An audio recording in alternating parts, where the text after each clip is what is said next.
My absolute most favorite types of boots, even after cutting hundreds and hundreds of pairs in half, is still the Pacific Northwest boots. They can trace their lineage back 100 plus years to when loggers first ventured out west to contend with the untamed forests of the Pacific Northwest and stake their claim in that green gold rush. And those boots needed to be as durable and high quality as humanly possible because of those really intense and harsh working conditions that basically were untouched by man for hundreds and hundreds of years. Now fast forward 100 years, and a few of these brands still make this style of boot, which is a really cool testament to this style of boot, and people are still choosing this 100-year-old style of boot over more modern synthetic and foam-based boots, and it's basically remained unchanged for over 100 years. But that doesn't mean they're perfect, and they're not without their flaws, and those flaws are inherent to how heavy duty these are. And they're super tall, they're super rigid and clunky, they're ridiculously heavy, and that's not to say that these boots are bad, because for the right application, they're clearly unbeatable for over 100 years. But for me, I wanted a more approachable and easy Pacific Northwest boot because I don't have one of the hardest working jobs in the world, and I wanted to take all the best attributes of these P&W boots, but still make them lighter, more flexible, more comfortable, and that's why this collaboration with JK was initially called the PP&W, or the Perfect Pacific Northwest Boot, because I wanted to make the perfect version of these boots for anything from casual wear to hiking, light work, hard work, heavy duty work, and bear hunting in the Pacific Northwest, which I'm doing right now. If you're watching this while this is releasing,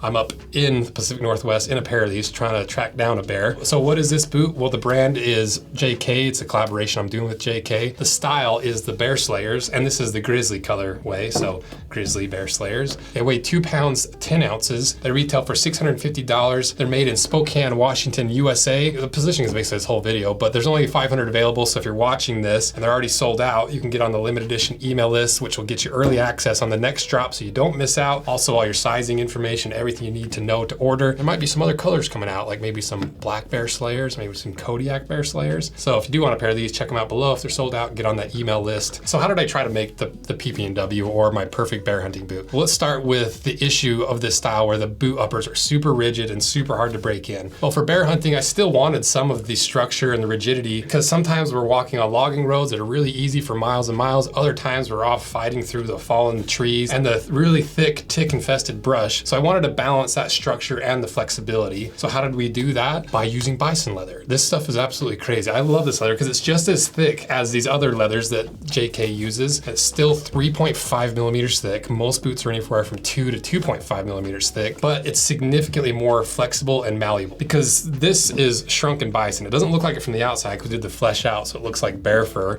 but bison naturally has more of a pebbled texture to it. But the way that Seidel does this leather is it's a shrunken bison, so instead of stretching it out and make it as tight as possible, they let the leather shrink so it emphasizes these pebbles, which give this leather natural break points, which make it really soft and malleable. But that doesn't mean it necessarily weakens the leather. It might not be nearly as rigid and supportive as their regular leathers, but it still took 140 pounds to puncture through. That's still in the top 15 puncture tests that we've ran on leather. Then why the flesh out besides it looking like bear fur? Well, the flesh side, this more suede looking side, is more abrasion resistant because all these little fibers that you see on the flesh side kind of move out of the way when you're trying to cut it or when abrasion is happening. It's kind of like when you've mowed your lawn and it's way too long. You end up like mowing the lawn like 3 times because you just keep cutting tops of grass and you're not cutting the bottom of the grass, versus when you're supposed to cut grass when it's a little bit lower. Same principle with this. This is like long grass you're trying to cut through. But it's not without its downsides, and it's a collaboration, so I want to point out the downsides. And one of them is it's not going to be as supportive as the other ones, and it does stretch out a lot, which has its pros and cons because it does allow you to stretch out the boot to fit you better, especially in the toe, but it's not going to have that same rigid cast-like feeling as some other leathers. And at the end of the day, it's still 3.5 millimeters thick, and especially over your instep where all this flexing happens, that's a lot of leather over top of your instep, where your boot needs to be flexible and malleable, which for bear hunting I wanted because the Pacific Northwest has super steep inclines and declines, but also sometimes we're riding 4-wheelers, sometimes we're on the electric bikes, and I just don't want casts on my feet. I want the agility and versatility of a more flexible boot. And so how did we fix that problem of having less range of motion and that binding over top of your instep? With flex teeth. And this is nothing new. Like White's Fire Hybrid boot has a little cutout, but I don't think anyone's done quite as many flex teeths and relief cuts as we have on this boot, which give you even more range of motion. And you can see it actually works. You can see where those flex points are coming up through the leather and showing up at these flex teeth. And the result of that is it cuts down on the amount of leather that's over top of your instep, but also gives the leather places to move so you don't have all that rolling and bunching over top of your instep. But once again, it's not without its downside because you're not going to get quite as much support over the instep with the flex teeth. And it's a new concept. I've never really seen anyone do a hair heritage boot with that many flex teeth in it. And I've tested it and I've used them quite a bit, but we haven't had thousands of boots out there tested for years and years on many different people with different types of feet with different jobs. But I just love it. I think it looks so good and it's aggressive. It matches the lugginess and the Bear Slayer kind of look to the outsole. And so it just fits the name perfectly too. But even with the flex teeth and the relief you get, you can still get a little bit of that pain and that bite over top of your instep when you're first breaking them in, or even after a long day of work or really deep on a trail. And one way I learned how to fix that was when I was a wildland firefighter. When I first fell in love with this style of boot like 10 years ago, I was taught how to do box lacing, because when you're 10 miles deep on a firefighting hike or on a bear hunt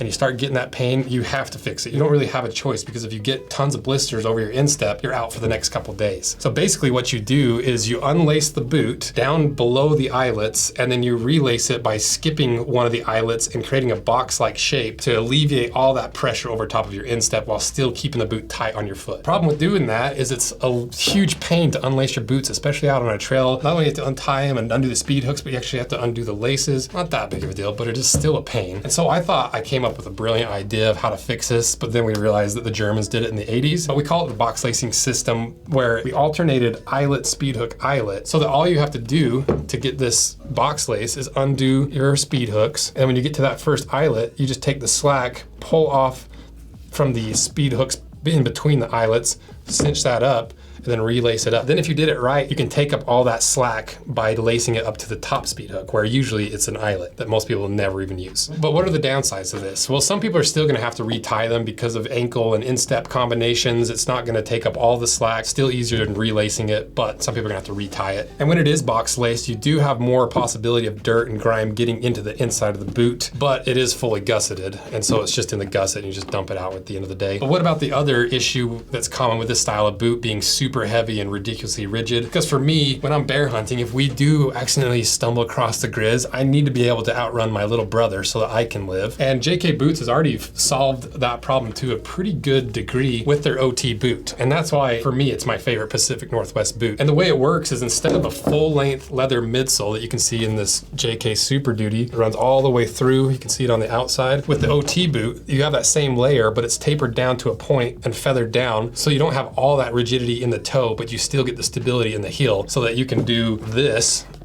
with a full boot, and you can barely do that with half a boot of the regular boots. And the result of that is obviously you get the flexibility and the maneuverability, be able to outrun your little brother, but it also reduces some of the weight by a little bit. Not a ton, and we've done a couple other things to try to reduce the weight. But what are the downsides to this OT style of construction? Well, some people like the style of boot because of how rigid they are. They like that full-length leather midsole on their Super Duty boots, because it is going to give you more support, more leather to break into the shape of your foot, underneath of your foot. It's going to be more stable, more protective from the ground, even though this boot still took 354 pounds to puncture through, which is number 4 of all results. Not the most scientific, but it's ballparks. So they're still like way over the top and ridiculous. And the way I see JK's boot line is similar to the Ford line, especially since they named their boots Super Duties. They're climbing lineman boots with all the panels and patches. I see that as your F350, about as heavy duty of a truck that you can get from Ford. It can tow anything, can carry anything, it's giant. It can withstand just about anything. Then I look at their Super Duties as kind of their F250, a little bit lower than the F350s, a little bit lighter, a little more versatile, but still a heavy duty truck and a heavy duty boot. Then I look at their OT boots as more of kind of like your F150s, your really versatile boot, still clearly ready for work, full size, full everything, but it's not a full 1-ton truck like the F350. And that's why a lot more people buy the F150. Then I look at their more affordable 300 line like the Ford Mavericks. So where does the Bear Slayer fit in that spectrum? Well, to me, it's kind of the Raptor of the Ford range, because it's based on the F150 or the OT boot. So it's super light while still being really heavy duty, but everything is cranked up to 11. It's made to be off-road, it's made to be faster, lighter, heavy duty, more aggressive, more luggy, and that's exactly what this boot is compared to the OT boot. And I think that's a good way to kind of demonstrate what the purpose of this boot is compared to more of their heavy duty stuff. And even though all their boots are made for different purposes, they're all still built on the same last that gives you that ridiculously high arch support, which is one of my favorite things about this style of boot. So instead of trying to reduce that and change it, for the Bear Slayers, I wanted to emphasize that arch support by taking their normal panel here that usually swoops up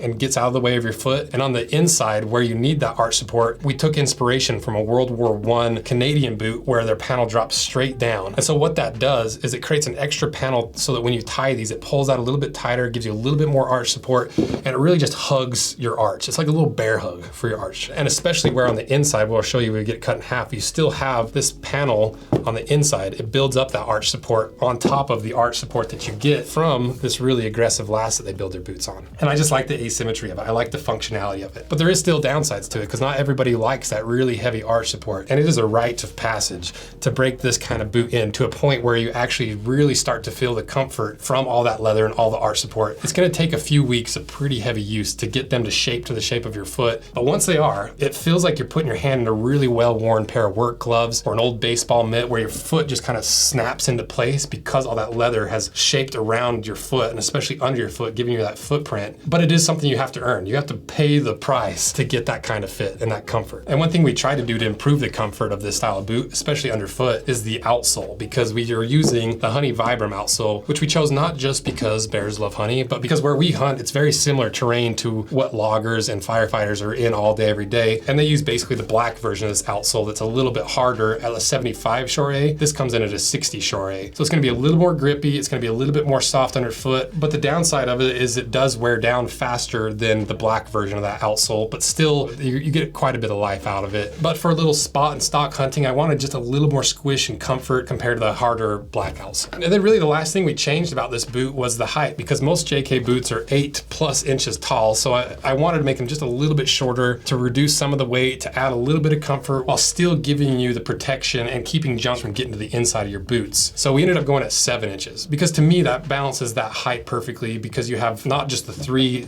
eyelets, 3 box lacing, and 3 speed hooks, which I like a lot, but it gives you just enough leverage, it gives you just enough height to be effective without being overly high for jobs and other applications you don't need a super tall boot for. So now let's cut these things in half and I'll show you what's on the inside and how all these features kind of work together, especially the arch support compared to basically any other style of boot. Yeah, I hate doing this.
All right, we got it cut in half, and just so you know, these are my personal pair of bear slayers. I had just barely gotten these boots to a point where they're really starting to get broken in. I probably put 30 miles of hiking in them. I oiled them up. I could feel the insole breaking in the shape of my foot. I could feel everything kind of forming, but we had to cut them in half. And so just wanted to express how sad that was. It's part of the deal. Got to cut them in half after you test them so you can show people. So let's see what's inside.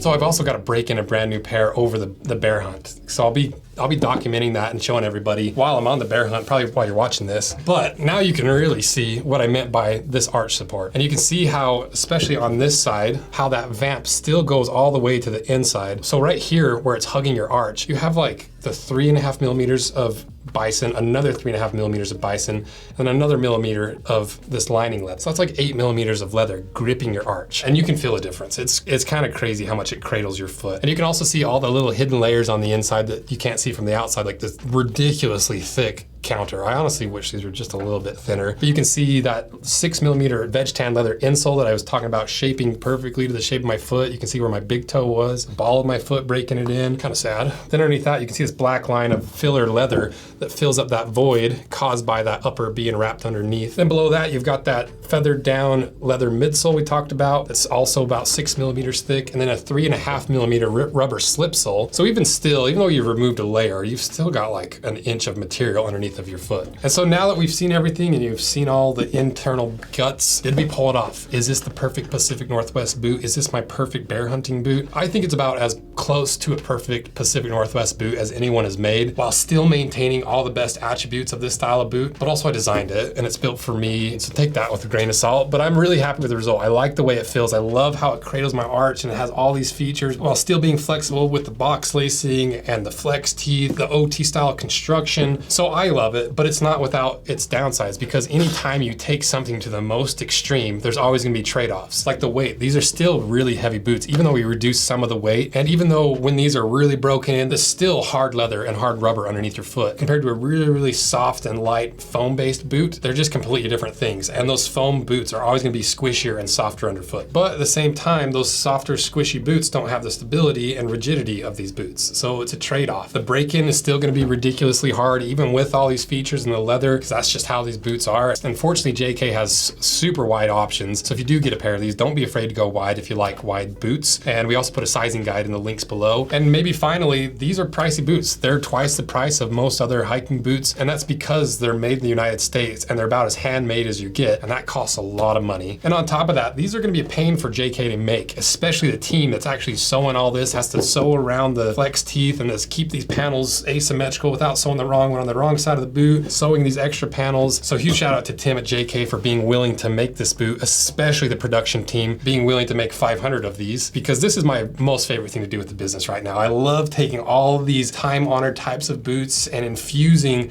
everything that I've learned from cutting hundreds and hundreds of boots and shoes apart to try to make truly unique footwear that you really can't get anywhere else, solve problems that no one's ever solved before in unique ways. And also they're called bear slayers. That's just fun to do. I love everything about it. And are these officially bear slayers? If you're watching this the week of the launch of this video, I'm currently up in the Pacific Northwest trying to slay a bear. Well, future me, here's a quick update. And if you don't like graphic content, just skip forward 10 seconds. There's your warning.